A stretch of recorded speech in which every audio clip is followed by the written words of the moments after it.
guys with more horror stories animated. I'm reacting to them, of course, as usual. And well, let's get into it.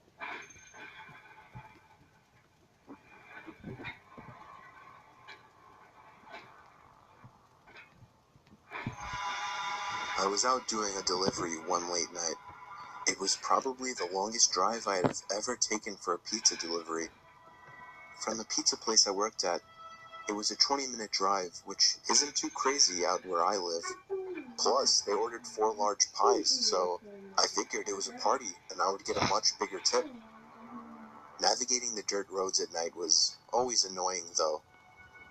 I pulled up to the given address. It was some old, sketchy-looking building, literally in the middle. There were no cars parked anywhere, or any lights on. I put my car in park and called my boss. I asked him to reread the address at least 3 times to make sure I typed it in right, but that checked out. I could tell he was in a really bitchy mood, and he told me to at least knock on the door and check it out. He would normally get mad if we took back 1, but I was afraid of what he would do if I brought back 4. I was insanely unnerved, but got out anyway and forced myself to building. There was no doorbell, so I just knocked really hard. I heard nothing and didn't really expect to hear anything. I was extremely disappointed, not because nobody answered the door, It's creepy. but because I was realizing that it was all a waste of time and gas. I knocked one more time out of desperation, and then began to hear some kind of rustling noises from inside of the building.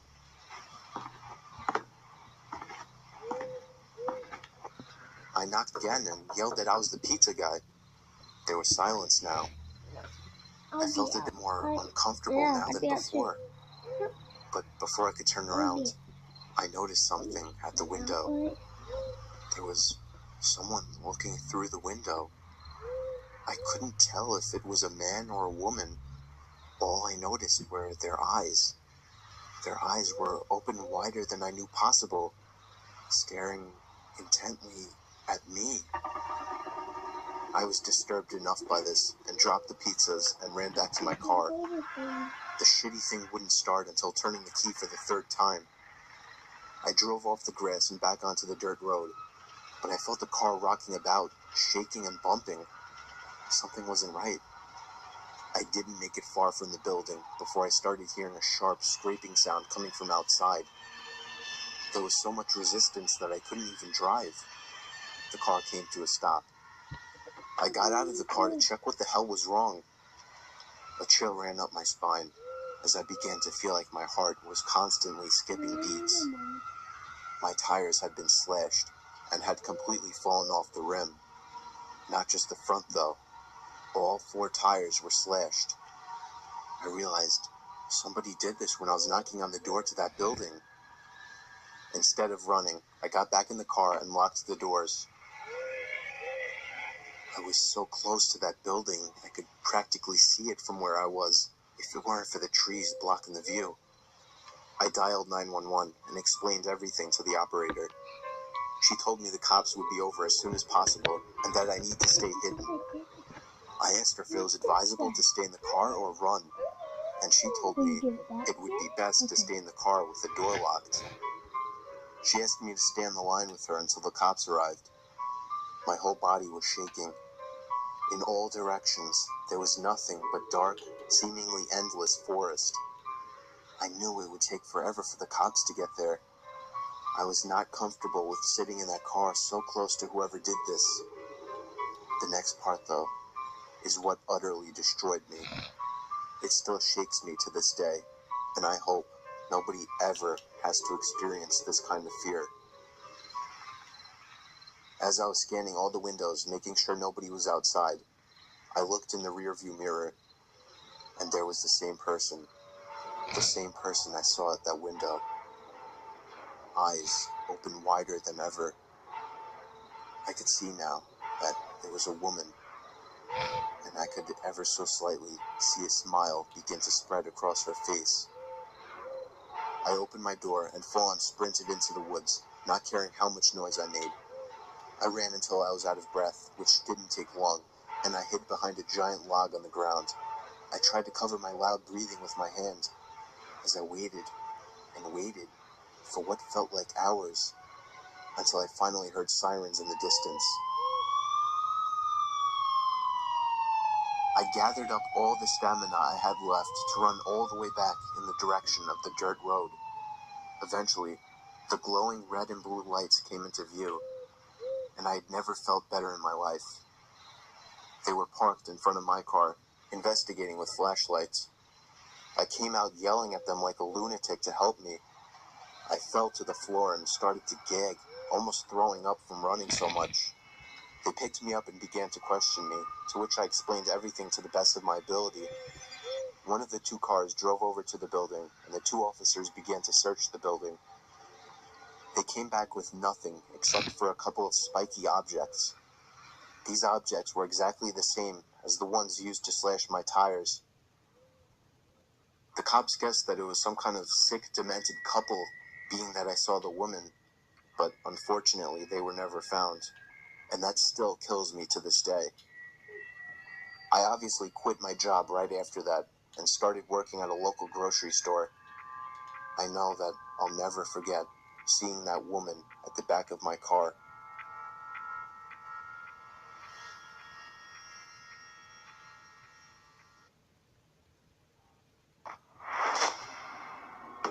Between the desire and the spasm.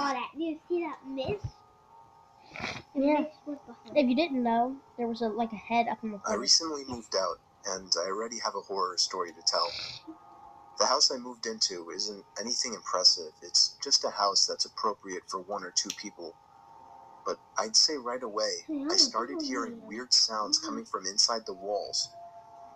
I first heard it in the kitchen, and then in the bathroom, but on night 3, I started hearing it in my bedroom. I was sure there was some kind of animal living in my walls. I just had to figure out how to get rid of it. The next morning, I didn't even have enough milk to fill the bowl of cereal. I couldn't believe I hadn't realized I needed more milk. In fact, I seemed to be eating up all of my food pretty fast. I woke up in the middle of that night to the sound of breathing. Not my breathing. It sounded just like the breathing of a person. I flipped the lamp on, and it stopped. I chalked it up as my mind playing tricks on me after waking up. The next day was really hot, so I turned on the AC for the first time. I checked every single vent, and some of them weren't blowing any air. One of them being the vent right next to my bed. I peered through the vent with a flashlight. There wasn't even a duct behind the vent. It was just the inside of the wall. It seemed that whatever air duct was in there had been removed. Unfortunately, I didn't look into the air conditioning system while buying the house, so I didn't know about this. That night, I had to sleep in the heat with no AC, so I was up pretty late, constantly rolling around and flipping the pillow over. Then I eventually started to hear the breathing again, but this time I was fully awake. I knew it was real this time. It was coming to my left. I looked to my left at the air vents. The sound was surely coming from in there. I grabbed the flashlight again and shined it in through the vent. I dropped it and screamed. There was someone's face peering through the cracks of the vents. The first thing I saw were their eyes, open wide and glowing. I screamed all the way down and out the house. I soon found out there was a crazy, dangerous homeless man living in my walls, and he had been eating my food ever since I moved in.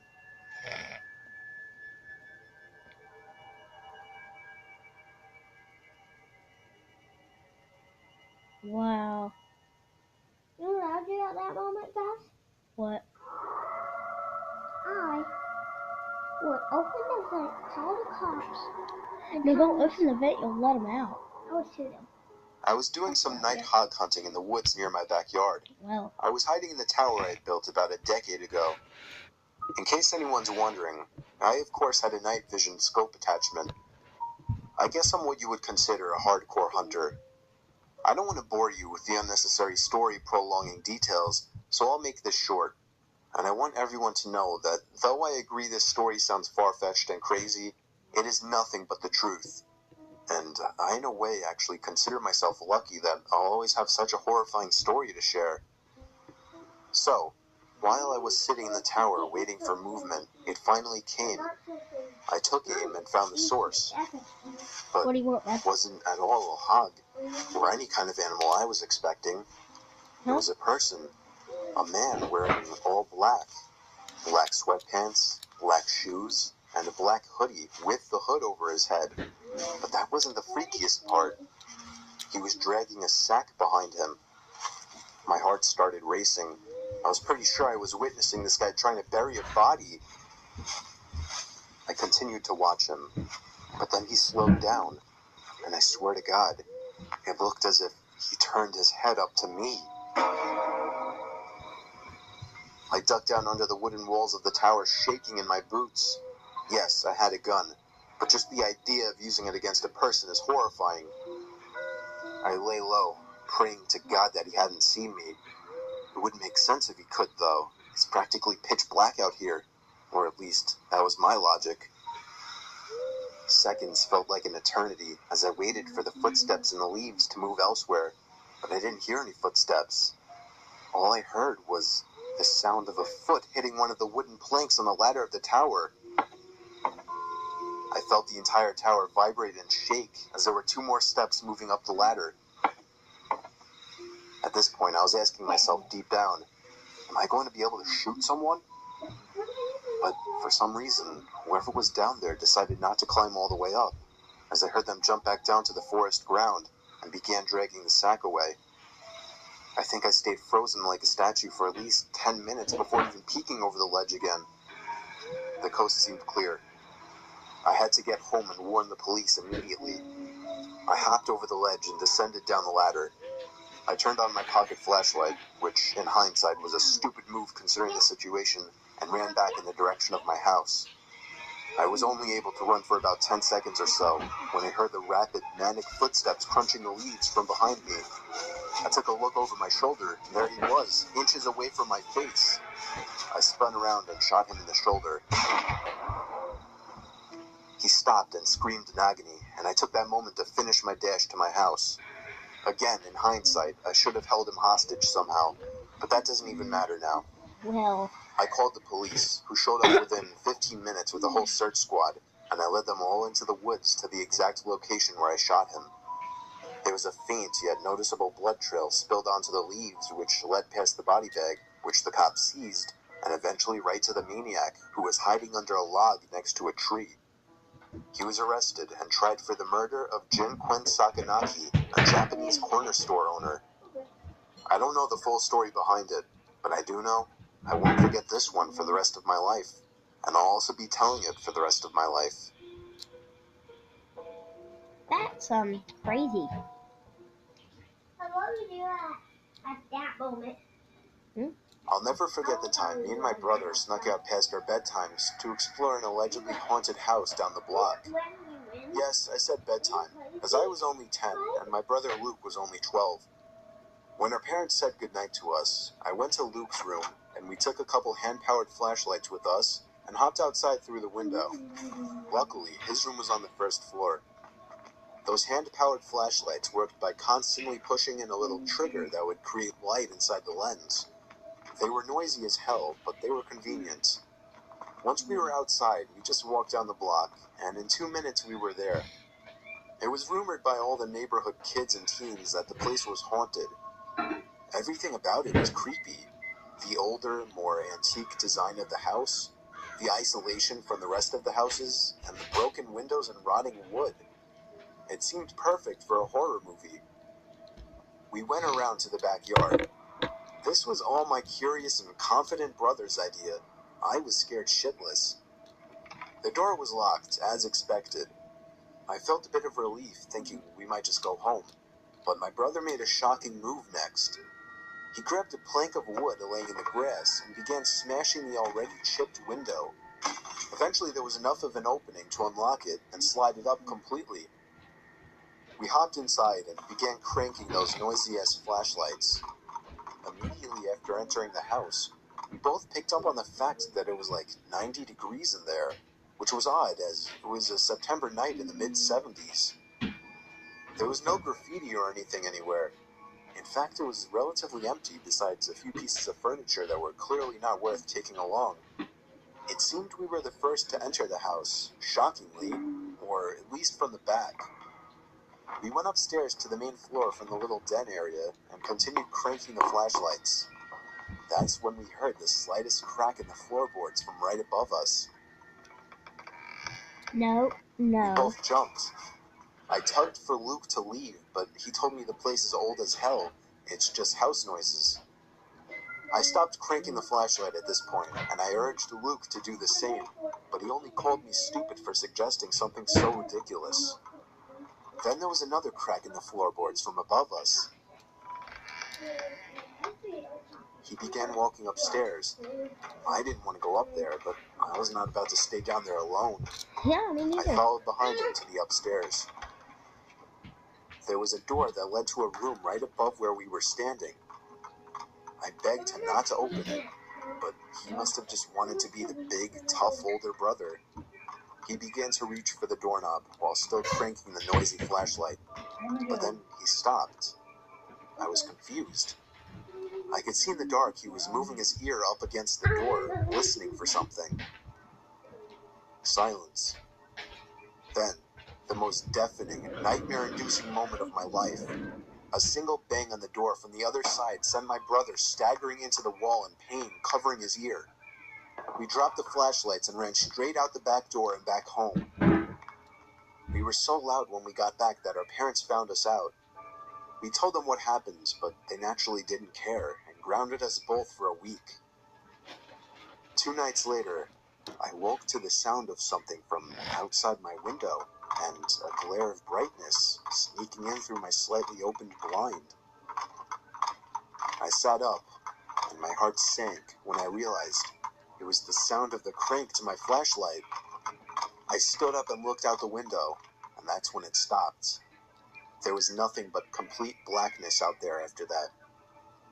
I woke the next day barely remembering what happened, and I still hope today that that part was just a dream.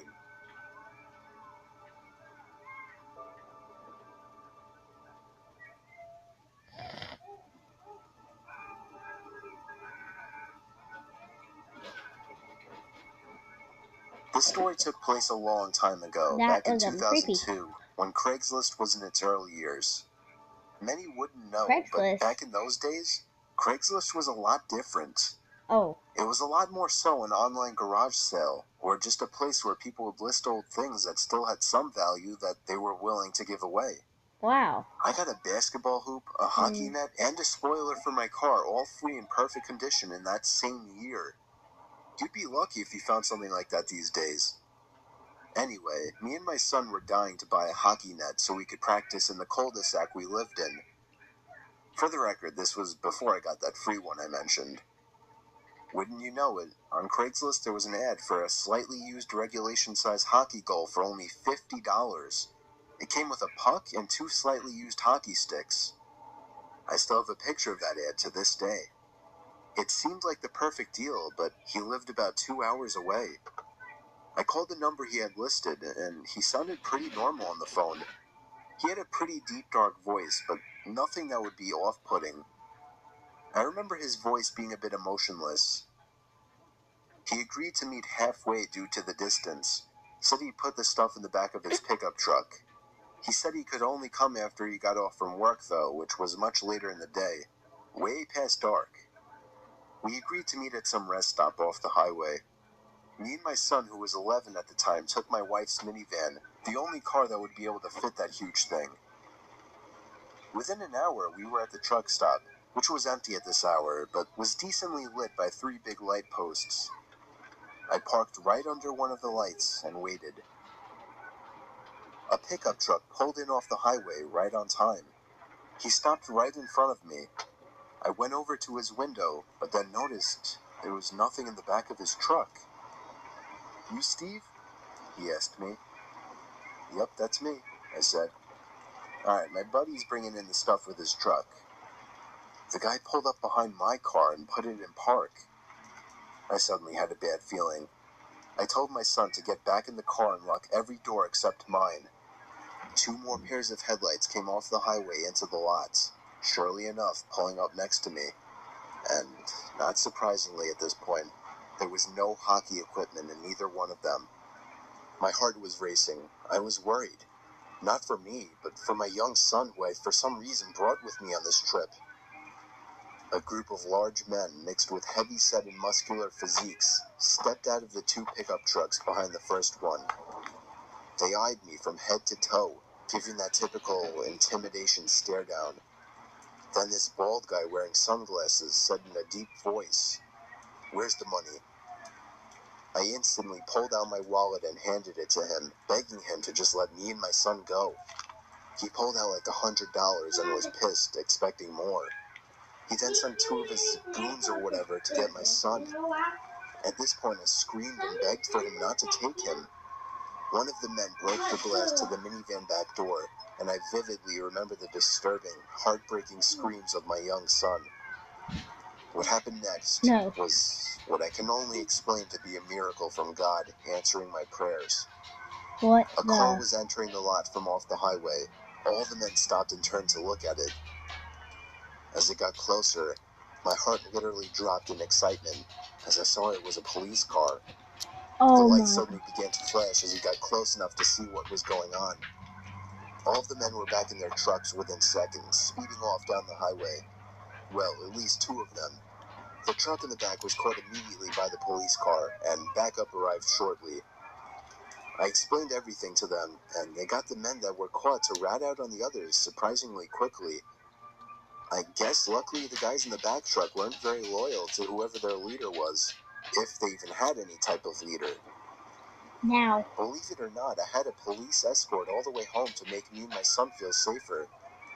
I don't want to get into all the legal stuff, but I'll just say that all of those men except for one was caught, and I'm pretty sure that was the driver of the first pickup truck.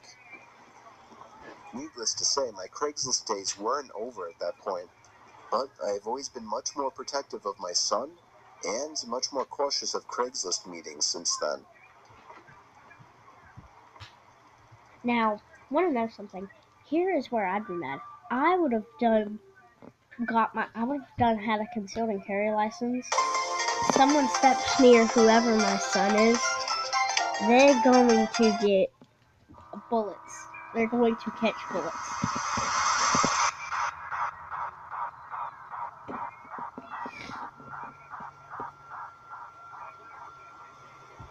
There was once an isolated island off the coast of Scotland where 3 lighthouse keepers lived and were responsible for keeping the building intact. One day, when their monthly supply ship dropped in, the island was silent. No response from the lighthouse keepers. Eventually, the captain and some crew members went to investigate and found a disturbingly empty lighthouse.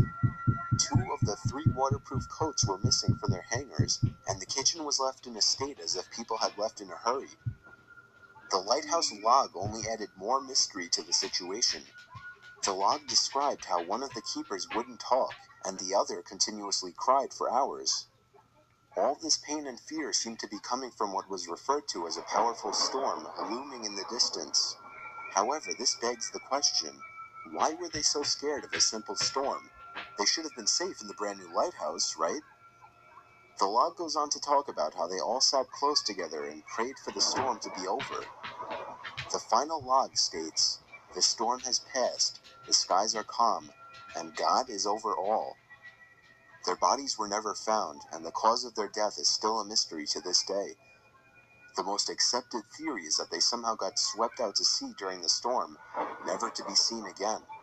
But one final detail remains, one that scared the captain and his crew to the bone. The powerful storm described in the log didn't exist. There were no storms reported in the area. In fact, the skies were calm all day.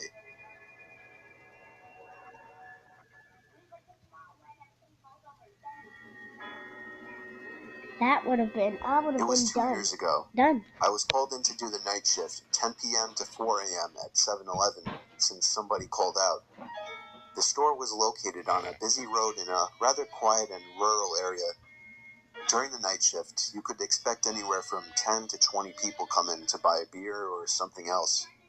This one particular night, there was this one guy, mid-20s, that came in. He started making weird noises, like loud yelling noises.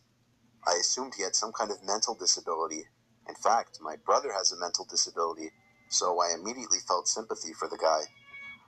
He walked up to the counter without any items, with his head facing me, but his eyes were looking up at the ceiling. I felt uncomfortable. I honestly didn't know how to deal with it. I tried speaking with him, but he only responded in loud noises. I kept checking if he was with someone outside, but he was alone. There weren't any cars in the parking lot, so I assumed he walked. He stood there for so long, looking up at the ceiling and making noises, that I tried to get him out by handing him a bag of chips and telling him he can go. I tried finding some kind of number to call for someone to help him. Then, out of nowhere, he finally turned around and walked out of the store. I felt so horrible for the man, but at the same time, I felt a bit creeped out. I would feel creeped out too, but... About an hour later, the phone on the counter rang. I picked up to hear the familiar yelling sounds of the man from earlier. It caught me off guard. I didn't know what to think, other than this has to be some kind of prank. I hung up on them and was now becoming paranoid of my surroundings, constantly checking the outside through the windows. Yeah, I would be too. Come 4 o'clock, the person working after me came in, finally allowing for me to go home. It wasn't my problem anymore. I got home and threw all my stuff on the table, ready to get to sleep. But my phone rang within a minute after entering the door.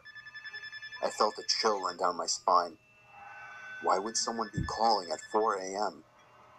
I could only imagine it was bad news. I braced myself and picked up the phone to hear the man again. I felt sick to my stomach as I listened to the loud noises he made. I struggled to slam the phone to the receiver. All night, I felt like I was being watched, even with all the blinds shut. And I could swear I heard strange noises coming from all over my house. I refused to get any sleep until the sun came up. Weeks passed, and I had forgotten about the incident, until one day, when going into the basement for the first time in a while, I found that papers had been scattered all over the floor. And when I went into the basement closet, I found writing on the walls. 7-Eleven had been written in Sharpie on the wall, along with the address to the 7-Eleven I worked at and my house address. The most disturbing part, I also found various kitchen knives, along with a large pocket knife sitting in the closet. What started out as seemingly just an innocent person turning into something of a prank ultimately turned into something much more horrifying. He had been living down there for God knows how long, and I'm just grateful that, for whatever reason, he changed his mind and left, because I haven't seen or heard from him since. All I can say is that man is dangerously ill.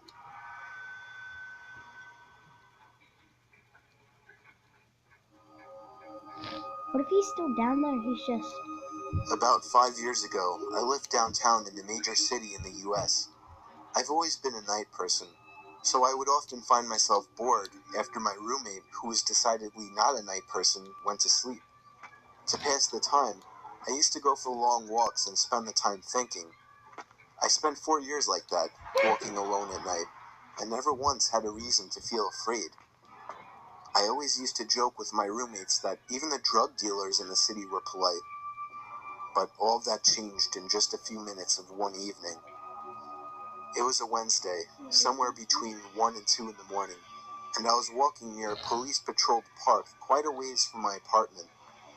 It was a quiet night, even for a weeknight, with very little traffic and almost no one on foot.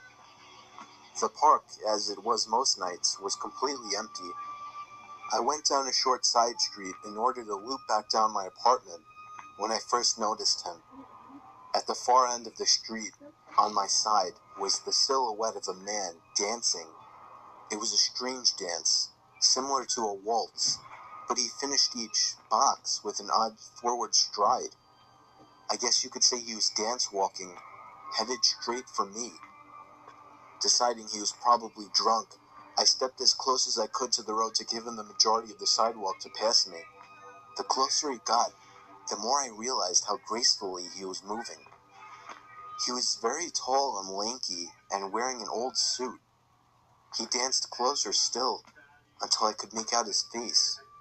His eyes were open wide and wild, head tilted back slightly, looking off at the sky. His mouth was formed in a painfully wide cartoon of a smile. Between the eyes and the smile, I decided to cross the street before he danced any closer.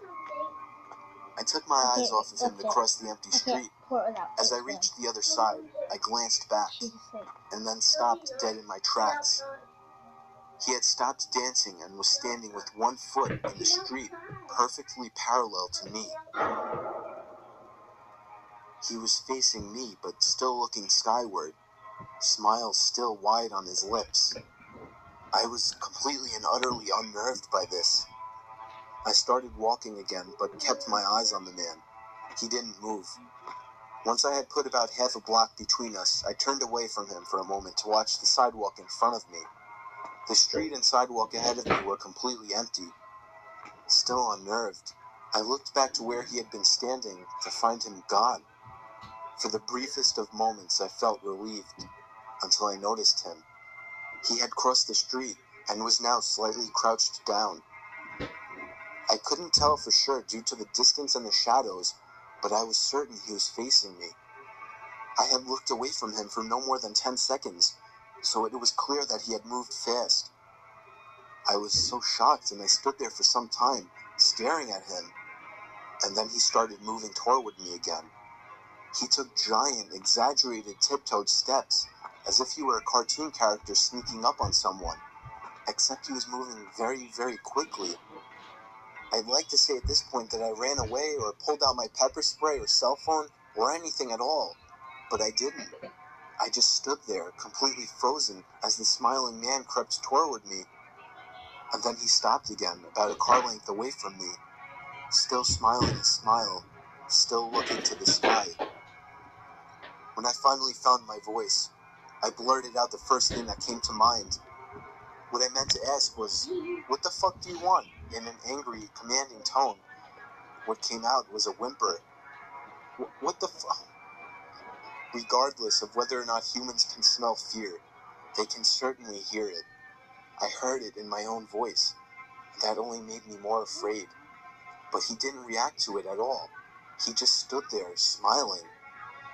And then, after what felt like forever, he turned around, very slowly, and started dance walking away. Just like that. Not wanting to turn my back to him again, I just watched him go, until he was far enough away to almost be out of sight.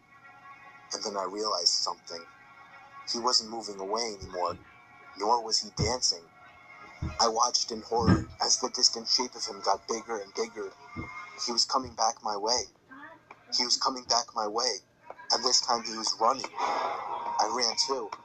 I ran until I was off the side road and back onto a better lit road with sparse traffic. Looking behind me then, he was nowhere to be found. The rest of my way home, I kept glancing over my shoulder, always expecting to see his stupid smile, but he was never there. I lived in that city for 6 months after that, and I never went out for another walk. There was something about his face that always haunted me. He didn't look drunk. He didn't look high. He looked completely and utterly insane. And that's a very, very scary thing to see.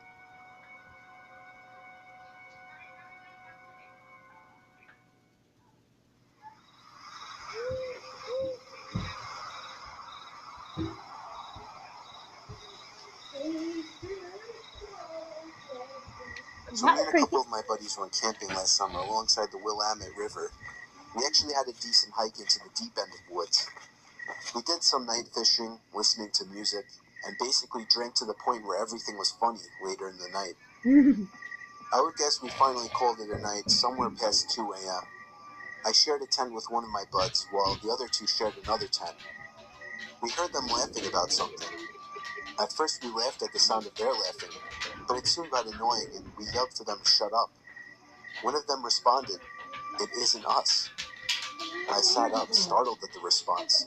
I came to realize that it was the sound of only one person laughing, and it didn't sound like either one of my friends. Even in my drunk state, I realized how odd it was for somebody to be out this far in the woods so late at night. The laughing gradually got closer and louder to our campout. My friend shot up and looked at me with a worried look on his face.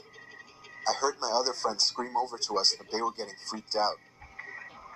As the laughing got even closer, I could make it out very clearly to be the laugh of a male, probably in his 30s or 40s. He sounded like he was as drunk as us, messing around with friends, but we only heard his laugh, nobody else. There was something indescribably creepy about his laugh, too, as if it was missing something to it.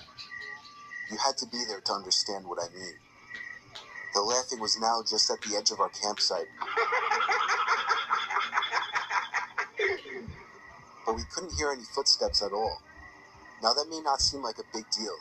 It was impossible to move through that without making noise. And finally, all of a sudden, the laughing stopped completely. We had no idea where whoever that was standing, as he hadn't made a single stepping sound. We sat there in silence looking at each other. My friend was clearly freaking out, but he was keeping it together the best he could. Finally, something broke the silence. The sound of something rubbing against the cottony fabric of the tent.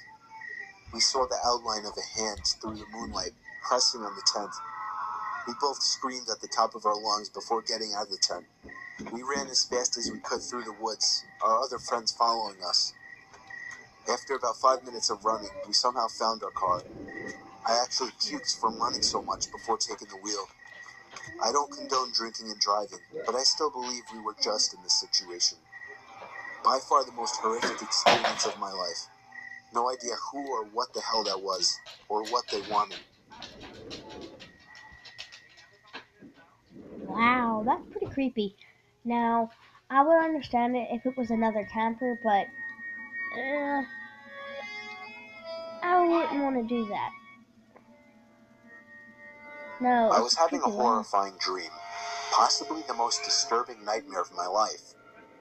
I was in my house, or the closest thing to my house that my dream could produce. Ironically enough, I was in bed in this dream, or at least I can only start remembering past the point of my lying in bed. And all of a sudden, the sound came from downstairs. I walked downstairs in the dark, not turning on any lights, to where I thought the sound was coming from. I was on my middle floor now. The dream was telling me to go downstairs to my laundry room, and so I did. But as I got there, expecting the noise to be louder and closer, it sounded like it was just as far as before.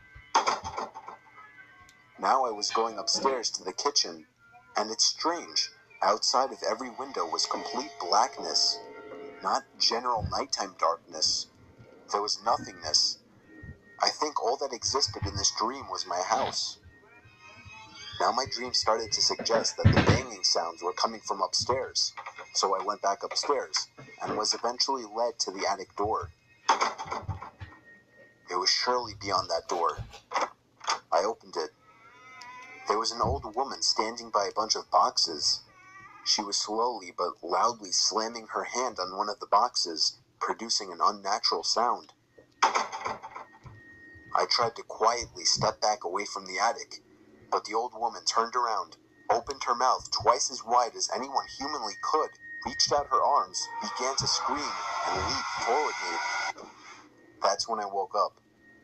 I thought it was just a horrific dream, but when I heard a bang coming from downstairs, a bang similar to what I heard in my dream, I felt my heart completely drop. On my way downstairs, there was another bang. It was the front door. I got the butcher knife from my knife holder in the kitchen and crouched behind the door. I was waiting for the next time he would pound on the door, and I would warn him to go away. I waited for a good minute in silence, and finally decided to take a quick look through the window. There was somebody standing in my driveway. I couldn't tell if he was facing me or looking at me or not, but he was surely the one who was pounding on my door at 4 in the morning. He walked away down the sidewalk moments after he must have noticed me. The pounding on my door was the kind of pounding you would expect from someone trying to break in a door, not to get a house owner's attention. I thought it was just crazy and horrifying that the pounding and banging from this potential robber or killer didn't wake me up. Rather, it became the key point to a horrifying dream.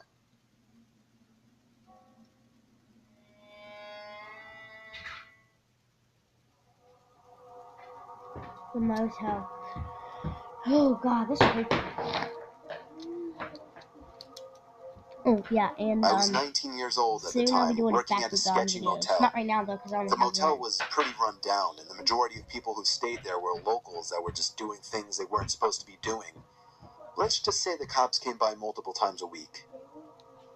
I worked as both a front desk person, checking in these creeps all hours of the night, and as a housekeeper who got to clean up their nasty, vomit-smelling rooms afterwards. One afternoon, I was working as a housekeeper in the second building of the motel on the backside furthest from the office. I hated working over there because it not only had the most worn-down rooms, but it was always pretty vacant over there and way too quiet for comfort. I began cleaning one of my last rooms and wanted to get done in a hurry because it was getting late. I was washing the mirror in the room that I was cleaning when all of a sudden, I saw a man in the reflection staring at me. He was mid-50s, dirty, with long, greasy hair. Startled, I screamed, "Oh my god." I told him he scared me. The room I was currently cleaning was vacant, so there was no reason why this man should have been in there watching me clean. However, we just had a meeting on customer satisfaction, and my boss was really pressuring us to be more polite and help the guests any way we could. Sir? I asked him cautiously. Can I get you anything? Towels? The man just stared back at me with a crooked grin and held out his hands to me.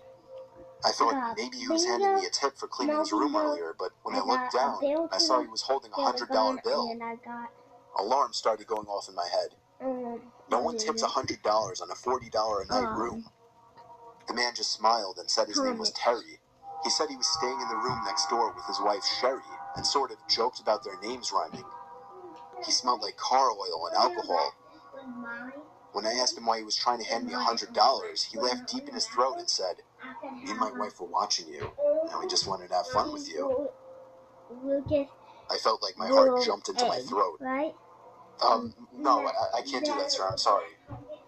I wanted to run out of the room screaming, but he was blocking the door, my only exit. The man smiled again, taking on a softer tone of voice, and invited me to come into his room to meet his wife, just to talk as friends. I nervously told him no again, and that I had a lot of work to do for the day. I prayed to God he would just go away, and eventually he did. He grunted and walked off in what I assumed to be the direction of his room. My mind began racing. There is no wife, I thought. This man could try and kidnap me. I was 110 pounds at the time and not very strong. He could easily overpower me.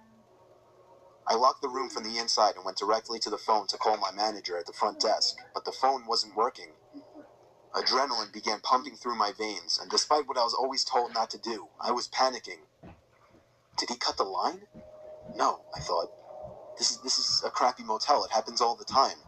But I just have to get out. I remembered that I had my cell phone out on my housekeeping card, but that was outside the locked door. I'd have to open the door to get it. I cautiously opened the door to the room that I was cleaning and peered out. I didn't see anyone, so I frantically began searching my card for my cell phone. I was wasting too much time looking for it, so I just decided to run as fast as I could and make a break for the front desk in the office. Then from behind me, I heard the man again, but this time he was screaming to someone else, "She's running, she's getting away." I could hear his shoes slamming against the pavement after me. I quickly turned the corner, grabbed my key card, and let myself into a stockroom and locked the door. Within moments, I heard the sound of the dirty guy and someone else running outside, searching for me. Then they're probably still in the I bag. stayed in that stockroom for 30 minutes shaking until I could no longer hear him searching for me. I finally got the courage to run the rest of the way to the front desk. When I made it there, I collapsed into my boss's arms and he called the police. The man and whoever else was in the room with him peeled out before the cops could arrive, and I was beyond shaken up. According to the police who ran a search, this wasn't the first time he had done something like this, and he was actually wanted for sexual assault, gross sexual imposition, and in the past was once charged with rape. A few weeks later, on what happened to be my birthday, this guy was caught. A few weeks after that, I quit. I will never again work at another motel. Well, me neither. And this will be the end of this video. I know I didn't finish that. It was 56 minutes long. So, yeah, that was some scary things. Now, if you want me to do more of these videos, please comment. I've been doing them because I don't really know what else to do. Now, we'll be doing Bakugan videos soon or later. Yesterday, I got my first reboot Bakugan. I got a Dragonite. He's a Pyros. I know a lot about Bakugan because I used to play it. I have a lot of the originals, but I want to do the reboots for YouTube because, well, I don't think the originals are more fitting. So, I'll see you next time, man.